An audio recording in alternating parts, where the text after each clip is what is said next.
Nós estamos aqui mais uma vez, agradecidos, louvando a Deus pelo privilégio de estarmos respirando. Este é o meu respirar. Louvado seja Deus. Seja bem-vindo nesta manhã. Nós vamos falar aqui sobre um assunto bem legal, envolvendo batalha espiritual, e até preparei também um artigo científico nesse sentido, mas vou estar explicando para vocês, na realidade, brechas espirituais, uma análise teológica, bíblica e crítica sobre as leis espirituais e a noção de legalidade da ação do mal. E o conceito de brechas espirituais é amplamente difundido em contextos cristãos, especialmente em ambientes pentecostais e ministérios de libertação, sendo entendido como condições espirituais, morais ou existenciais que permitiriam a ação do mal na vida humana. E apesar de sua popularidade pastoral, o termo carece de uma definição bem clara na teologia acadêmica sistemática e não possui validação científica ou empírica. Portanto, quando nós falamos de guerra espiritual, nós estamos falando desse conceito, que nós vemos atuando na vida daqueles que trabalham com guerra espiritual. E o que é de fato ser cristão? Na realidade, os demônios existem. Os demônios, eles estão atuando, aí eles interferem em nossa vida humana. Como o inimigo ele age na vida das pessoas. Portanto, o nosso trabalho aqui é uma investigação bem complexa nos ramos do cristianismo, ou em parte deles, principalmente no meio pentecostal. E é uma pesquisa que eu fiz aqui, que possui um caráter qualitativo e exploratório, tendo como procedimento técnico o aporte bibliográfico. E por se tratar realmente de guerra espiritual, de batalha espiritual, muitas pessoas, muitos cristãos, eles não entendem esse campo. Conclui-se por vezes que nós demonizamos tudo, vemos demônio em todas as coisas, mas não é assim. É fruto do pensamento de muitas pessoas, dos teóricos da nova ordem da batalha espiritual. Em outras, nós esquecemos que o pecado está aí atuando e o inimigo está atuando na vida das pessoas. E a única saída para essas controvérsias realmente é nós buscarmos na palavra de Deus o entendimento de batalha espiritual e entendermos que essa batalha espiritual é um assunto que é tratado nas Escrituras desde o início. Desde o livro de Gênesis nós observamos: o homem pecou, o homem desobedeceu, o homem deu legalidade a Satanás e, portanto, o homem ele vive num conflito espiritual muito forte, ininterrupto contra o pecado, contra a maldade. E se nós abrirmos brechas, nós vamos realmente preparar uma plataforma para que o inimigo ele possa atuar em nossas vidas, para que ele possa agir em nós, dentro de nós, no nosso ambiente. E nós necessitamos entender que essa batalha espiritual, ela existiu desde o início. Eu sempre trabalhei com batalha espiritual, e esse termo, spiritual warfare, que é guerra espiritual, aparece em diversos estudos acadêmicos, especialmente na teologia, antropologia e estudos religiosos como metáfora e prática dentro do cristianismo evangélico e pentecostal. E essas pesquisas, elas tratam realmente do confronto entre as forças do bem e do mal em termos simbólicos e sociais, não apenas sobrenaturais. Um exemplo é o artigo Put Off the Full Armor of God, que analisa a guerra espiritual como um trope teológico e social aplicado em contextos urbanos da América Latina, mostrando como essa estrutura, essa ideia estrutura engajamentos e interpretações do bem e do mal na vida cotidiana. Além disso, existem dissertações acadêmicas que tratam da teologia, que traçam a teologia da guerra espiritual, procurando fundamentar ideias com bases bíblicas, históricas e filosóficas, mostrando seus pressupostos, desenvolvimento espiritual e aplicação pastoral. E a discussão teológica e antropológica da guerra espiritual existe academicamente, mas normalmente em contextos de estudos religiosos, pois ela não é científica no sentido experimental das ciências naturais. O foco é mais interpretativo e hermenêutico, que são análises de textos, de culturas e práticas religiosas. Aí nós temos aí leis do reino espiritual, bases teológicas e interpretações.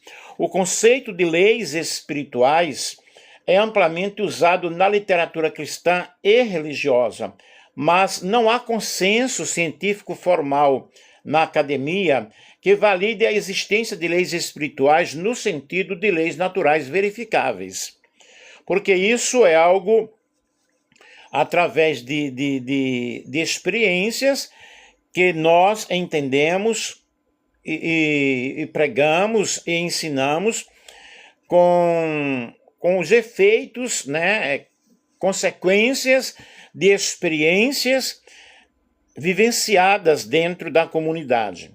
Na teologia cristã, porém, há conceitos similares que aparecem, forças espirituais das trevas. Em Efésios, capítulo 6, são interpretadas como metáforas ou realidades espirituais com o impacto da vida humana, porque ali em Efésios, capítulo 6, está falando sobre a luta, sobre essa guerra espiritual, sobre essas potestades, esses governos, espíritos territoriais, dominadores de regiões e de cidades.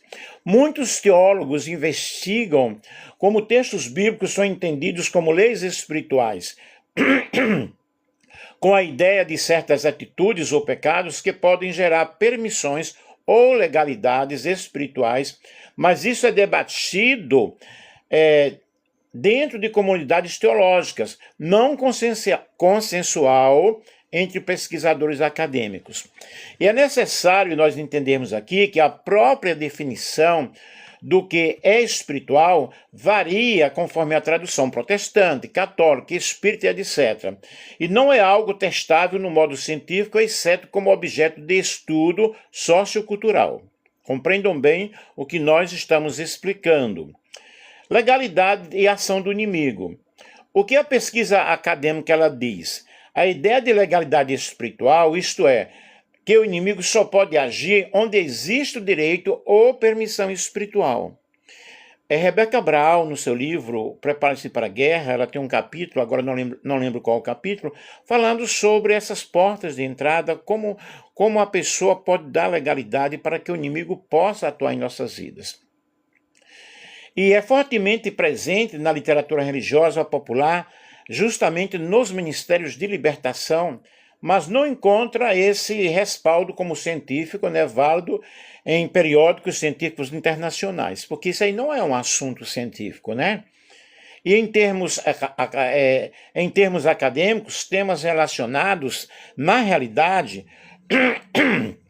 envolvem a antropologia das religiões, que pesquisadores observam que comunidades cristãs praticam rituais de guerra espiritual para lidar com problemas sociais e psicológicos interpretados como influências demoníacas, mostrando que tais crenças moldam experiências e identificação religiosa. Na teologia sistemática, existem dissertações, artigos que exploram a legitimidade teológica de práticas espirituais, questionando se elas têm base bíblica ou histórico-teológica. Uma análise acadêmica chamada Strategy Level Spiritual Warfare, Theological, dedicada a examinar a racionalidade teológica das práticas de guerra espiritual, encontra lacunas e debate sobre os fundamentos bíblicos e históricos. Mas é importante que esses estudos não provam, na realidade, cientificamente, a existência dessas legalidades espirituais, como leis naturais. Eles analisam as crenças dentro de contextos religiosos e interpretativos. Nós temos várias publicações acadêmicas que são úteis para que a pessoa possa realmente se aprofundar nesse tema. Nós temos Teoria e Guerra Espiritual, que é uma análise teológica da natureza e práticas da batalha espiritual, que é The Theology of Spiritual Warfare.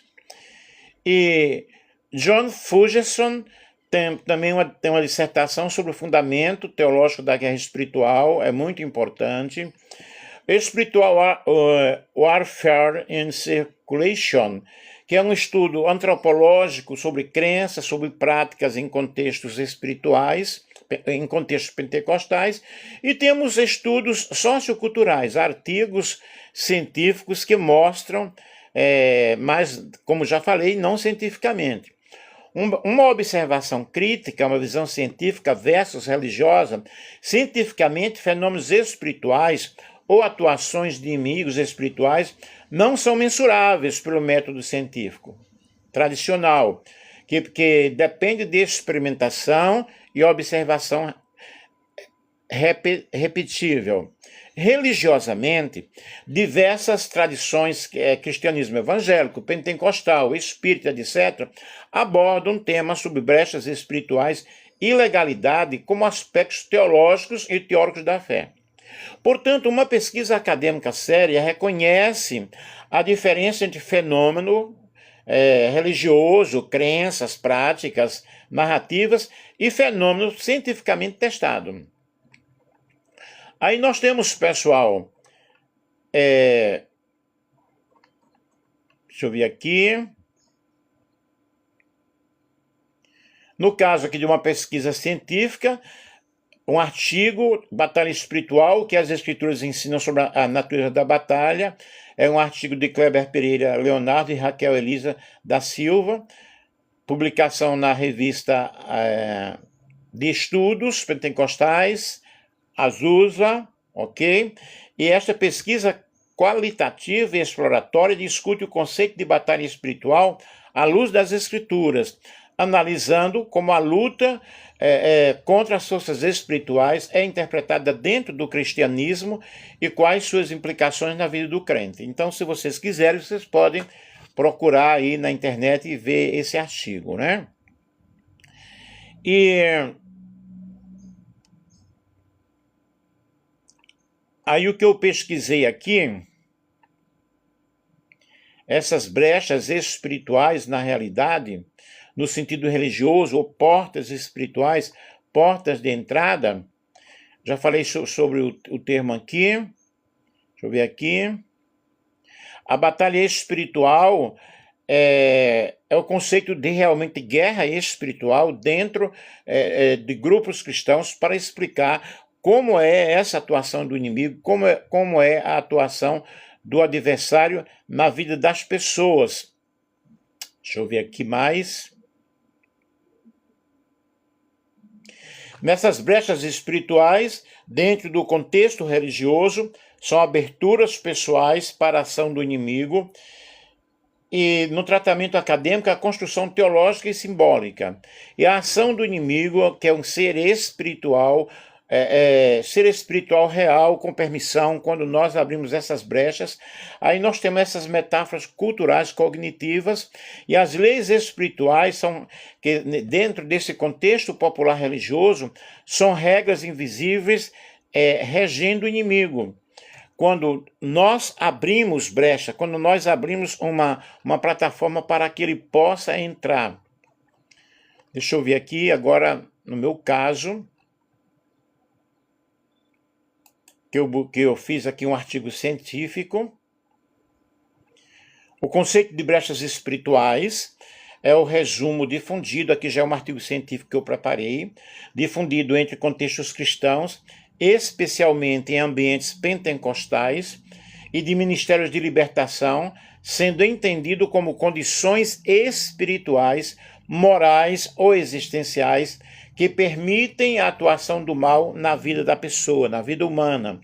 Apesar de sua popularidade pastoral, o termo carece de definição conceitual clara na teologia acadêmica sistemática e não possui uma validação científica empírica. Esse artigo, no meu caso que eu escrevi agora, ele propõe uma análise crítica e interdisciplinar do conceito de brechas espirituais, articulando fundamentos bíblicos, teologia histórica, teologia sistemática e contribuições da psicologia e das ciências da religião. O objetivo é distinguir entre metáfora teológica, construção pastoral e afirmação ontológica, oferecendo critérios responsáveis para o uso do conceito no contexto cristão contemporâneo. E a linguagem espiritual sempre ocupou lugar central na tradição cristã, especialmente na tentativa de interpretar o sofrimento humano, o pecado, os conflitos interiores e as adversidades da vida. Dentro desse universo simbólico, o conceito de brechas espirituais surge como uma explicação pastoral para a atuação do mal, compreendida como a abertura de espaços que permitiriam influência espiritual negativa. Entretanto, apesar de sua recorrência em sermões, em livros devocionais e práticas de aconselhamento espiritual, o termo brechas espirituais não aparece explicitamente nas Escrituras, nem é tratado de forma sistematizada na teologia clássica. Isso levanta questões fundamentais. O conceito possui base bíblica? Pode ser compreendido como uma lei espiritual? Existe legitimidade teológica na ideia de direito legal do mal? E este artigo que eu preparei busca responder a essas questões por meio de uma análise teológica crítica, evitando tanto o reducionismo racionalista quanto o misticismo acrítico. Conceito de brechas espirituais na prática religiosa. O termo brechas espirituais é geralmente utilizado para descrever situações em que atitudes humanas, como o pecado recorrente, traumas emocionais no caso, ressentimentos, práticas religiosas sincréticas ou ignorância espiritual, seriam responsáveis por abrir portas para a atuação do mal. Essa linguagem ela aparece com frequência em ministérios de libertação ou em pessoas que trabalham com libertação, como no meu caso, aconselhamento pastoral e discursos de guerra espiritual. Contudo, do ponto de vista acadêmico, trata-se de uma construção teológico-pastoral contemporânea, não de um conceito técnico originado na teologia patrística ou medieval. Segundo a ciência da religião, tais construções funcionam como sistemas simbólicos de explicação do sofrimento, oferecendo sentido, identidade e estratégia de enfrentamento, segundo Gertes, 1989. Vejamos os fundamentos bíblicos entre texto e interpretação. Embora a Bíblia não utilize a expressão brechas espirituais, alguns textos são frequentemente citados como base indireta para o conceito. Por exemplo, Efésios capítulo 4, versículo 27, não deis lugar ao diabo. Isso significa realmente que eu estou dando uma abertura para que ele possa atuar. Primeira carta de Pedro, capítulo 5, versículo 8, o diabo anda em derredor como o leão que ruge, ele não é o leão, aí é uma comparação. João 14:30, o príncipe deste mundo vem e ele nada tem em mim, referindo-se ao inimigo. Efésios capítulo 6, versículo 12, nossa luta não é contra carne e sangue, mas contra principados, contra governadores, potestades que estão atuando nas regiões celestiais. A análise exegética revela que tais textos não afirmam uma legalidade jurídica automática, mas enfatizam responsabilidade ética, vigilância espiritual e discernimento. A expressão dar lugar, topos, no grego, indica espaço relacional e moral, não um contrato espiritual legal. Portanto, biblicamente, o mal atua no campo da tentação, do engano e da influência, e não por direitos jurídicos autônomos. Teologia sistemática e a questão da legalidade do mal. Na teologia cristã clássica, Agostinho, Tomás de Aquino, Lutero, o mal não possui substância própria, sendo entendido como privatio boni, ausência ou corrupção do bem. Agostinho, 2005, afirma que o mal não é um poder equivalente ao bem, mas uma distorção da vontade. Assim, a ideia de que o mal age como direitos legais independentes entra em tensão com a soberania divina. A teologia sistemática reconhece a realidade do conflito, que realmente esse conflito existe, e existe lá desde os céus, já houve a rebelião lá nos céus, veio para a terra e continua até o presente momento. A existência da tentação e a fragilidade humana, mas rejeita a noção de que o mal opere como um agente jurídico autônomo subordinando Deus a leis espirituais. Contribuições da psicologia e das ciências da religião.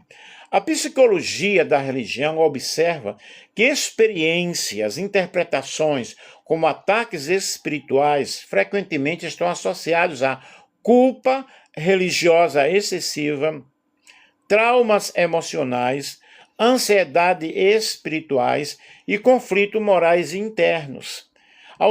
Autores como William James, em 2002, e Viktor Frankl, em 2008, mostram que a espiritualidade molda profundamente a percepção do sofrimento.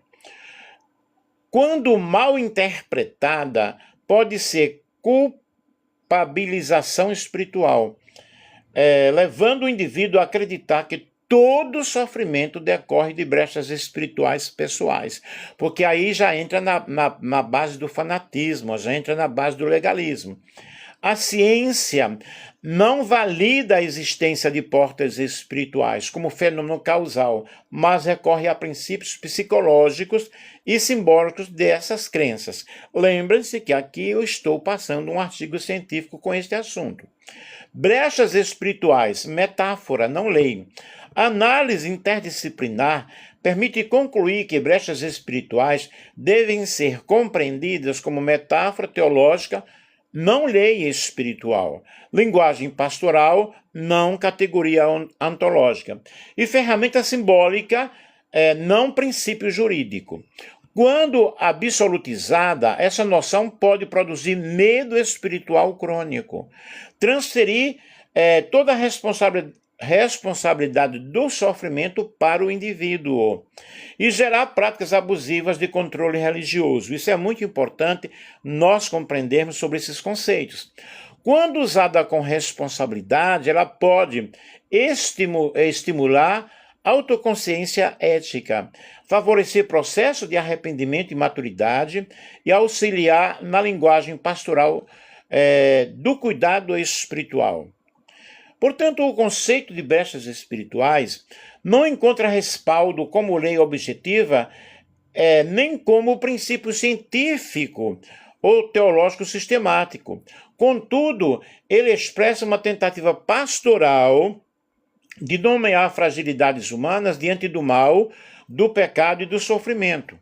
Cabe, portanto, à teologia contemporânea purificar esse conceito de excessos místicos, juridicismos espirituais e culpabilizações, resgatando uma espiritualidade centrada na graça, na responsabilidade ética e na soberania de Deus. A fé cristã, na realidade, se sustenta não se sustenta no meio de brechas, mas na confiança da redenção, no discernimento e na maturidade espiritual. Porém, queridos, é muito importante nós entendermos sobre este assunto, sobre essa legalidade do inimigo, como ele atua na vida das pessoas, e essa batalha espiritual.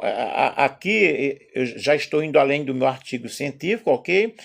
Que a vida cristã não é um parque de diversão ou uma aventura de hinos, de oração e tal, mas nós, quando aceitamos a Jesus, deixamos ele entrar em nossos corações, nós nascemos para uma nova vida, temos uma nova vida com Cristo.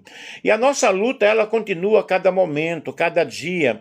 Esses pensamentos, Jesus disse: todo reino dividido contra si mesmo será arruinado, e toda cidade ou casa dividida contra si mesma não subsistirá. Se Satanás expulsa Satanás, está dividido contra si mesmo. Como então subsistirá seu reino? Mateus capítulo 12, versículo 25 ao versículo 26. E nós entendemos na realidade que Jesus aí está explicando essa luta ferrenha.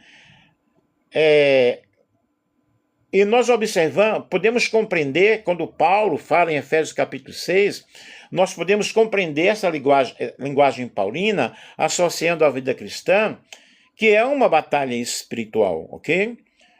Aqui eu já estou falando além daquilo que eu pesquisei no artigo científico. Neste sentido, Fernão Lopes, ele afirma: cristianismo não é brincadeira, é questão de vida ou morte.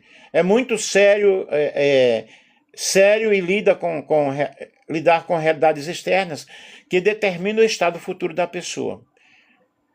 E a primeira batalha que nós travamos é contra nós, contra o nosso eu, contra o nosso orgulho. Porque há um conflito muito grande dentro de nós, e nós precisamos vencer o nosso eu e deixar Cristo dominar a nossa vida. O caminho realmente para você alcançar a vitória é entregar-se a Cristo, é deixar Cristo atuar em sua vida de uma forma toda especial, e deixar que o Espírito Santo venha dominar a minha vida, a nossa vida. Não ame o mundo, nem o que nele há. Se alguém amar o mundo, o amor do Pai não está nele. Pois tudo que há no mundo, a cobiça da carne, a cobiça dos olhos, a ostentação dos bens, não provém do Pai, mas do mundo. Isto quer dizer, quando nós amamos as coisas deste mundo, quando nós vivemos segundo o sistema deste mundo, nós estamos distanciados de Deus. E quando nós lemos Efésios capítulo 6, versículo 12, nós vamos observar porque a nossa luta, essa expressão, ela realmente nos leva a compreender que estamos engajados em uma batalha espiritual muito forte, e essa batalha, ela é todos os dias, a todos os momentos. Obrigado aí para quem está curtindo, coraçõezinhos aí, está chegando agora. E nós precisamos entender, pessoal, que vivemos realmente em um campo minado, numa batalha espiritual, mas é o que eu expliquei lá no meu artigo, que a Bíblia não traz especificamente esses termos, mas nós podemos compreender, nós principalmente que somos pentecostais, e nós vamos entendendo. Eu já falei no início também que isso não é provado cientificamente, mas como surgiu esse movimento de batalha espiritual? Surgiu em 1960 nos Estados Unidos um novo conceito de batalha espiritual e foi ganhando aceitação em todo o mundo, e esse movimento tem um único proponente, Não tem apenas um único proponente, porém várias pessoas que foram engajadas, que são engajadas nessa situação, Benny Hinn, Frank Peretti, Peter Wagner, Neuza Etioquia e outros. E por isso existem muitas ideias de comportamentos dentro desse movimento, e a unidade está na crença de que a igreja ela enfrenta essa batalha, essa luta ferrenha a cada dia, a cada momento. A origem do mal, na realidade, é algo satânico, é algo diabólico. Tudo acontece do ruim nas pessoas como enfermidade, desemprego, pobreza, desastre, desestrutura familiar, que é a influência muito forte do inimigo. Mas nós não podemos demonizar tudo, porque isso torna-se realmente algo muito... já leva para o lado do fanatismo. Mas, segundo as Escrituras, a origem do mal reside no pecado. E o mal ele teve origem lá nos céus, onde houve uma grande rebelião, né? Mas, portanto, da mesma forma como o pecado também entrou no mundo, mas também entrou a graça e a misericórdia de nosso Senhor e Salvador Jesus Cristo. Pelo pecado, a morte. Assim a morte passou a todos os homens, porque todos pecaram. Todos seguiram... Se alguém quiser comentar alguma coisa aí, pode comentar, ok? Todos seguiram o caminho da desobediência. E o apóstolo Paulo, ele disse: quem me livrará do corpo dessa morte? Quem me libertará do corpo sujeito à morte? Romanos 7,24. Miserável homem que eu sou. Ele reconhecia que era pecador. E todos nós somos pecadores. Espíritos territoriais. Esses são os textos que eles se apoiam para fundamentar essa doutrina. Daniel 10, 13, 12 e 1. E essa crença está pautada realmente como a expressão príncipe da Grécia. Satanás estabeleceu principados com seus tronos sobre continentes, classificou demônios de altares patentes para regerem as nações.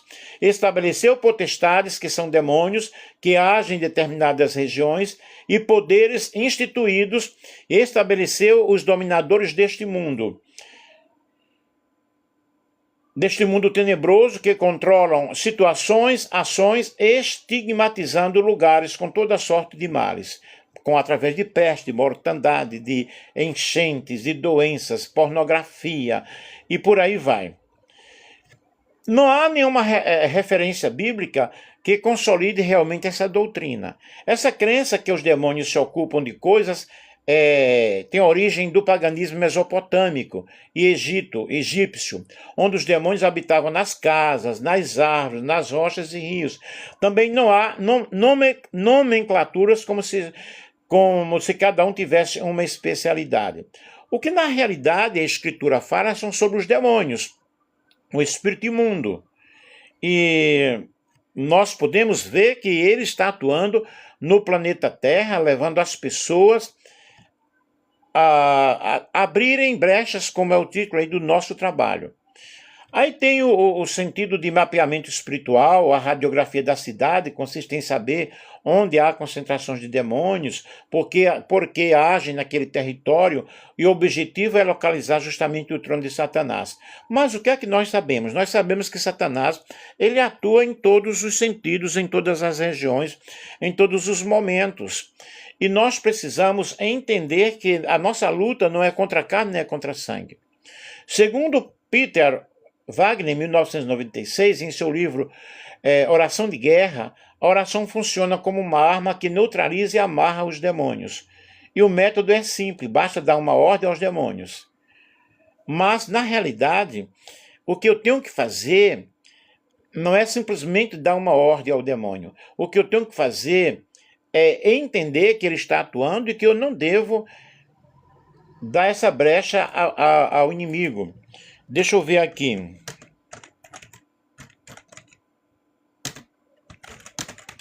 As brechas que damos ao inimigo, como eu falei desde o início do trabalho, né, são atitudes, são pecados não confessados, são omissões que viciam princípios espirituais, que dá uma base legal para que o inimigo possa atuar na minha saúde, na minha vida e na minha família.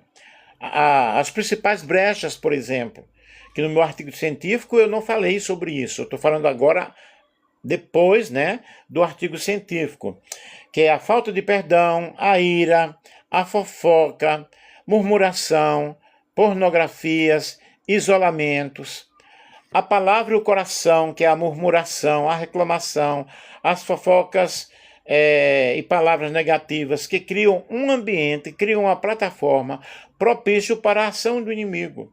Eu preciso guardar o meu coração, guardar a minha vida, porque do meu coração saem as saídas da vida. Provérbios capítulo 4 e o versículo 23. Ações e pecados. A falta de perdão, o roubo, o orgulho, a mentira, a pornografia são citados como brechas graves. Quando eu não perdoo, eu estou trazendo uma escravidão para a minha vida. Eu preciso me libertar desse peso. Vida de oração e espírito, a falta de constância na oração, a desobediência a Deus, não viver segundo o espírito, torna a pessoa vulnerável para que o inimigo possa atuar na vida dela. O comportamento e emoções, a raiva excessiva, o medo, o desânimo, a ansiedade e sensações de trava espiritual frequentemente são notados como essas brechas, como eu já falei no meu artigo no início, eu comecei com um artigo científico, que isso não é provado cientificamente, mas nós do Ministério de Libertação entendemos assim dessa forma, que aí são brechas que nós estamos dando para que o inimigo possa atuar. Os nossos relacionamentos e comportamentos, cultivar amizades, semear contendas entre irmãos, essa falta de cobertura espiritual, eu preciso me proteger, eu preciso confessar o meu pecado, eu preciso abandonar o meu pecado. Vocês me entendem? Vocês me compreendem? Então, é um estudo muito profundo,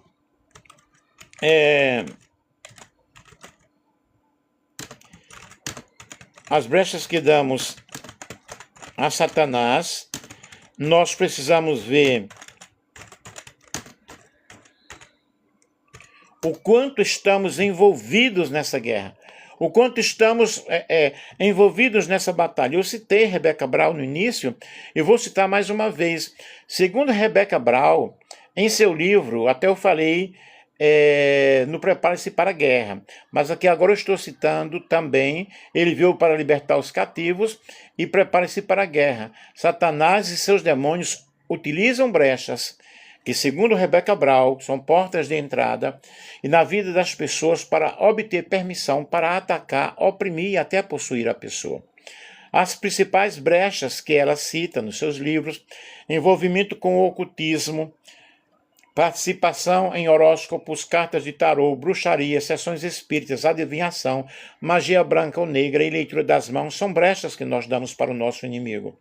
Pecados não confessados, não arrependidos, pecados persistentes e voluntários que não são confessados a Deus e que dá legalidade ao inimigo. Isso segundo os livros aqui de Rebecca Brown, que ele viu para libertar os cativos, e prepare-se para a guerra.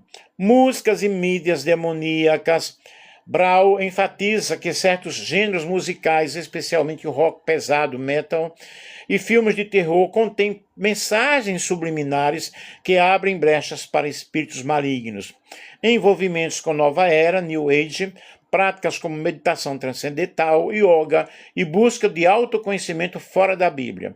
Medo e falta de fé. Segundo a autora, o medo extremo é uma porta aberta para ataque demoníaco, pois reflete falta de confiança na proteção divina.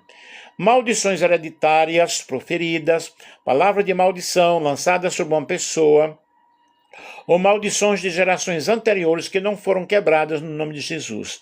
Brinquedos e objetos amaldiçoados, objetos ligados ao ocultismo, à idolatria, trazidos para dentro de casa.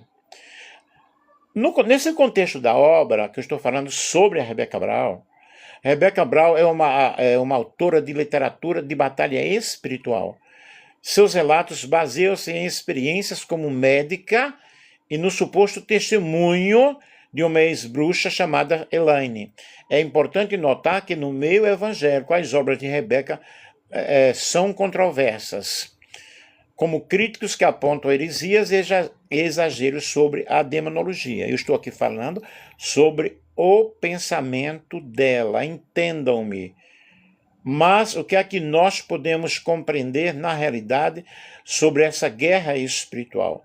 Sobre essa guerra espiritual, sobre essa batalha espiritual, nós vamos entender que na realidade há uma luta ferrenha cada dia, cada momento, e nós precisamos estar preparados em oração, com a palavra de Deus. E a batalha espiritual nas Escrituras, a Bíblia está repleta de relatos de batalhas e guerras, confrontos de todos os tipos de coisas que denotam conflitos. Só para termos uma ideia de como este assunto é tratado em grande escala nas Escrituras, a palavra guerra, a palavra batalha, assim como foi traduzida, encontra em 50 trechos nas Escrituras. A palavra sinônima, guerra, encontra-se em 208 versículos. São referências que descrevem essa luta, nações, pessoas, indivíduos. E em Apocalipse 12, 4, encontramos a referência à primeira batalha espiritual que foi travada. Arrasta a terça parte das estrelas do céu, os quais lançou para a terra. Esta é uma referência de João a Satanás, que rebelou-se contra Deus e arrastou consigo terça parte dos anjos. E desde então nós vivemos uma batalha travada nesse sentido. E então ele me mostrou o sumo sacerdote Josué, o qual estava diante do anjo do Senhor, e Satanás estava à sua direita para lhe opor. Zacarias 3:11. Então vejam que Satanás é o quê? O opositor. E Efésios 4, nós observamos a palavra do Senhor, que nós encontramos citações dessas batalhas, que o crente deve lutar, deve estar preparado, não deixe lugar ao diabo, eu já citei para vocês, revestivos de toda a armadura de Deus, não dar lugar ao inimigo, não abrir brecha para que ele possa atuar na nossa vida, né? E essa batalha, a origem dessa guerra cósmica, nos leva a indagar realmente sobre a origem do mal. Eu já falei desde o início que o mal ele surgiu lá com Satanás. E de acordo com as Escrituras, o diabo é o chefe da apostasia. Em Isaías 14:12, Satanás é identificado como sendo a estrela da manhã e filho da alva. Isso quer dizer que houve um tempo em que este ser criado por Deus, este ser angelical criado por Deus, rebelou-se contra o seu Criador. Ezequiel capítulo 28, versículo 2 ao 19. Querendo ser igual a ele, e consequentemente foi expulso do céu, justamente com os seus seguidores. Aí nós precisamos entender e nos guardar desses perigos extremos, né, cada dia mais, desse movimento de batalha espiritual. Não podemos tratá-lo com muita leviandade para não subestimar seus perigos, mas, por outro lado, nós precisamos interceder, precisamos estar preparados. Na religião existem realmente várias posições a respeito do assunto e a respeito dos demônios, como eu já falei no início, que eu apresentei no início um artigo científico que eu pesquisei, né? E eu expliquei que agora eu vou mais além do artigo científico que eu pesquisei. E existem várias posições a respeito sobre os demônios. Existem aqueles que se mantêm céticos a respeito da crença em demônios e categoricamente afirmam que isso é uma coisa da Idade Média ou superstição.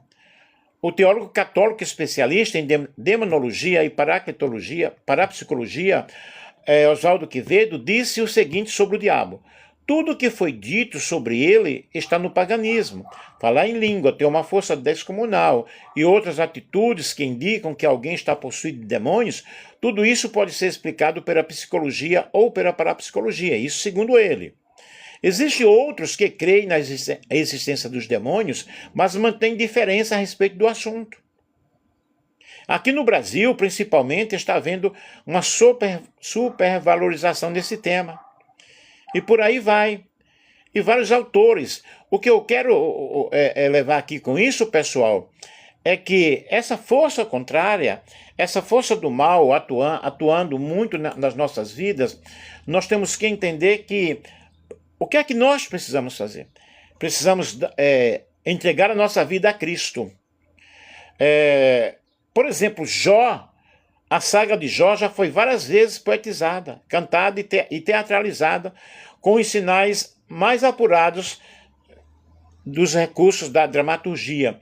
A razão é porque sua história é uma história fascinante, uma história legal, e o que mais empolga é que mesmo perdendo o status social, ele não perdeu a dignidade, ele não perdeu a fé, mas ele enfrentou uma batalha muito grande. E nós estamos lutando cada dia, lutando cada momento. Nós precisamos entender que Satanás está atuando no mundo. Deus permite tirar do patriarca, no caso de Jó, tudo, menos a sua vida. A vida da sua esposa e alguns servos que sobreviveram para contar o que aconteceu. Jó, capítulo 1, versículo 13 ao 19. Mas Deus estabeleceu limites. Satanás ele não trabalha além daquilo que Deus ordenou. Ele é controlado pelo Senhor. Deus é que controla todas as coisas, todo o movimento. E o que nós precisamos fazer é entregar nossa vida a Cristo. As armaduras espirituais. Eu vou terminar por aqui. Entre os anos 61 e 64 da era cristã, São Paulo escreve a carta aos Efésios, de caráter circular à igreja, localizada ali naquela cidade. O apóstolo preso em Roma, e ele, como ele declara 3 vezes na carta, esperando o julgamento de Nero, a carta é conhecida como a carta das regiões celestiais. No término da carta, São Paulo ele expõe o assunto da batalha espiritual que nos evangelhos já foi ventilado por Cristo. Em nenhuma outra carta paulina nós vemos isso, mas nós observamos em Efésios capítulo 6, versículo 10 ao 20. O que é que nós precisamos fazer, queridos? A primeira coisa a conhecer na guerra espiritual é conhecer o inimigo, como ele age, como ele está lidando, o que é que ele faz, como ele age para destruir as pessoas. Quem é o nosso inimigo? Nós precisamos ver isso à luz das Escrituras. Infelizmente, muitas pessoas não acreditam, como eu citei aí a fala do padre Quevedo. Mas Satanás é um ser espiritual real, que está atuando para destruir as vidas. E nós precisamos entender que o fim dele está próximo. E, segundo aos Coríntios, capítulo 2, versículo 11, NVI, fala que, a fim de que Satanás não tivesse vantagem sobre nós, pois não ignoramos as suas intenções, não ignoramos as suas sutilezas. E Paulo, ele fala sobre essa guerra espiritual nas regiões celestiais, uma expressão propriamente sua e de difícil significado. Regiões celestiais, lugares celestiais, trata-se de um espaço entre o segundo e o terceiro céu. O primeiro céu é chamado atmosférico, onde acontecem os trovões, os relâmpagos, e de onde vem a chuva. O segundo é o estelar, as estrelas, o sol, a lua. Já o terceiro céu é o lugar da habitação de Deus. Mas esta guerra, ela está travada. E a batalha espiritual, ela é forte. As armas espirituais que Deus nos deu, revestidos de toda a armadura de Deus. A expressão de Deus revela justamente a fonte, a origem, indicando que essas armaduras são divinas. Agora o segredo justamente é nós nos revestirmos, porque Satanás procura áreas desprotegidas na nossa vida, para que possamos atacar. É o que eu chamo também de brechas, e eu concordo com a Rebeca Cabral. Ok? Para MacDonald e Webster Paulo, extrai a lição das armaduras enquanto é vigiado por um soldado romano. Olhar para a armadura de um soldado, o apóstolo Paulo, ele recebeu essa respiração maravilhosa, essa inspiração maravilhosa, essa inspiração divina, mostrando-se que na batalha espiritual nós somos considerados como um soldado e que devemos estar revestidos. Já para Lopes, Paulo usa a figura extraída do Antigo Testamento, onde o Deus de Israel várias vezes é apresentado como um Deus guerreiro, como um guerreiro celeste que esmaga todos os seus inimigos e conquista todas as nações. O que é necessário aqui, pessoal, só vou citar a couraça da justiça, tá? Efésios capítulo 6, versículo 14, nós temos, a couraça era feita de placa de metal e cobria a parte superior e anterior do corpo, desde o pescoço até a cintura. E a função da couraça era proteger o tórax. Ele começa falando sobre essa proteção. Nós temos as sandálias do Evangelho, Efésios capítulo 6, versículo 15. Segundo estudiosos, as sandálias usadas pelos soldados romanos eram presas com tiras de couro e no tornozelo e possuíam travas de sola, a fim de que o soldado não escorregasse diante da batalha. Quando eu estou alicerçado da palavra de Deus, quando eu tenho conhecimento da palavra de Deus, eu não vou fugir desta guerra. Muito pelo contrário, eu vou enfrentar. E enfrentá-la no nome de Jesus. E aqui nós temos uma preparação muito forte. Nós temos várias armas espirituais. Levar o evangelho de Cristo aos perdidos, anunciar o reino de Deus às pessoas. E quando o reino de Deus é implantado no coração de alguém, essa pessoa evidentemente vai servir a Jesus. Depois nós temos a fé, o escudo da fé. Para o Erbsen era grande. Cerca de 1,20 m de altura com 60 centímetros de largura. Era pesado e cobria parte do corpo, feito de madeira e revestido de um couro resistente. E havia dentro do escudo tiras de couro para ser amarrada ao lado do soldado. Era comum isso acontecer, né? Antes da batalha, o soldado encharcava o escudo na água. O soldado segurava dentro de si, a fim de proteger-se das flechas do inimigo. O que é que nós precisamos ter no nosso dia a dia? O escudo da fé em nossa vida para que o inimigo não venha a nos destruir. Eu espero que vocês tenham compreendido, estejam compreendendo. O capacete da salvação, Efésios 6,17. O capacete servia para proteger a cabeça do soldado. Portanto, as regiões vitais, como a visão, a audição, o olfato, o paladar. E usar o capacete da salvação é uma recomendação metafórica, usada pelo apóstolo Paulo, porque a salvação nos liberta do medo, nos liberta do próprio inimigo. A espada do Espírito, Efésios 6,10, a única arma de ataque é na indumentária. O soldado romano usava embaiada em seu cinto uma espada, curta para combater o seu corpo. E a espada do Espírito é a palavra de Deus. Portanto, eu preciso ter conhecimento da palavra de Deus. Meditar na palavra de Deus de dia e de noite. Portanto, gente, o que é que nós entendemos dessa guerra espiritual, dessa batalha espiritual? Nós entendemos que o Senhor, ele nos convoca a cada dia para uma guerra, mas ele não nos deixa sozinhos. Ele está conosco, nos ajudando, nos ensinando. Eu espero que vocês tenham compreendido o que nós explicamos aí para vocês, essas brechas que nós damos ao inimigo. Eu expliquei muito, muito bem desde o início, e que nós possamos compreender que estamos em uma batalha espiritual, mas o Senhor está conosco. O Senhor está conosco cada dia, cada momento. Nós somos protegidos pelo Senhor. E eu termino dizendo, Salmo 46, versículo 10, aquietai-vos e sabei que eu sou Deus. A natureza dessa batalha é muito forte, é muito grande. E essa batalha espiritual, deixa eu ver aqui.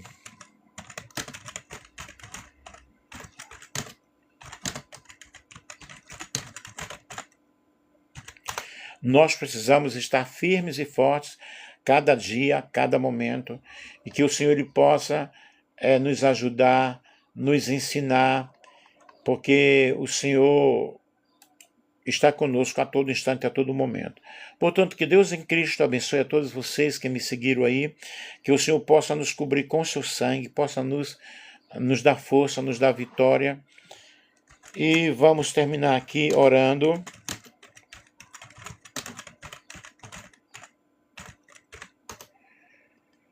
Pai amado, Pai querido, em nome de Jesus, dentro da Tua presença, Senhor, diante da Tua face, Senhor Deus Todo-Poderoso, Criador dos céus e da terra, eu me coloco diante de Ti, Senhor, reconhecendo que Tu és soberano, reconhecendo que Tu és o Senhor, reconhecendo a Tua soberania sobre todas as coisas, dos mundos visíveis e invisíveis. E em nome de Jesus Cristo, Pai, em nome do Filho de Deus vivo, afirmo que nenhuma força do mal, que nenhuma força contrária tem autoridade maior sobre a minha vida, sobre a vida do meu amigo que está me assistindo, porque não confiamos em nossa própria força, ó Deus, mas nós confiamos em Ti, confiamos na Tua graça, confiamos no sangue de Jesus, no sangue da nova e eterna aliança. Eu rejeito agora, Pai, toda a força do mal, toda obra das trevas, todo engano, toda acusação, toda opressão, toda mentira que tente se levantar contra a minha mente, contra as minhas emoções, contra a minha fé, contra o meu propósito, contra a mente do meu amigo que está aí me assistindo, Senhor. Eu declaro que a minha vida, que a vida daqueles que estão me ouvindo neste momento está guardada em Cristo Jesus e que não há brecha que não possa ser restaurada pela verdade, nem ferida, ó Pai, que não possa ser curada pela Tua presença. Eu te peço, ó Deus, discernimento para reconhecer o que vem de Ti, o que não vem de Ti, dando-nos coragem para abandonar tudo aquilo que faz mal à Tua vontade, Senhor, e que tenhamos maturidade espiritual, ó Deus, de permanecer firmes e seguros no Senhor. Reveste-nos, ó Deus, com a armadura espiritual descrita na Tua palavra, a verdade como cinto, Senhor, a justiça como couraça, a fé como escudo, a salvação como capacete e a espada do Espírito, que é a Tua palavra, Senhor. Que toda influência contrária seja desfeita agora, não por medo, mas pela autoridade do amor, da verdade, da luz. Onde houver confusão, que haja clareza. Onde houver opressão, ó Deus, que haja liberdade. Onde houver medo, que haja paz. Que entrego, Deus, os meus pensamentos, os nossos pensamentos, as nossas decisões, os nossos caminhos, e que a nossa vida, Senhor, seja um território de obediência, não por imposição, mas por convicção. Deus, permaneça firme na fé, confiando que o Senhor é o Deus Todo-Poderoso, é o Deus maravilhoso, em nome de Jesus, em nome de Jesus. Pai amado, Pai querido, atua neste momento, ó Pai, na vida dos meus amigos que estão aí me ouvindo, que o Senhor possa fazer algo grande, possa fazer algo espiritual, possa fazer algo tremendo nestes corações. A Tua palavra, ó Deus, aleluia, aleluia, Senhor. E que nós possamos fazer a oração, Senhor, de São Francisco, quando ele disse: Senhor, fazei de mim um instrumento da vossa paz. Onde houver ódio, que eu leve o amor. Onde houver ofensa, que eu leve o perdão. Onde houver discórdia, que eu leve a união. Onde houver dúvidas, que eu leve a fé. Onde houver erro, que eu leve a verdade. Onde houver desespero, que eu leve a esperança. Onde houver tristeza, que eu leve a alegria. Onde houver trevas, que eu leve a luz. Ó Mestre, fazei que eu procure mais consolar do que ser consolado, compreender que ser compreendido, amar que ser amado, pois é dando que se recebe, é perdoando que se é perdoado, e é morrendo que se vive para a vida eterna. Em nome de Jesus. Amém. Muito obrigado a todos que me acompanharam aí, ok? Um grande abraço. Uma feliz sexta-feira, gente.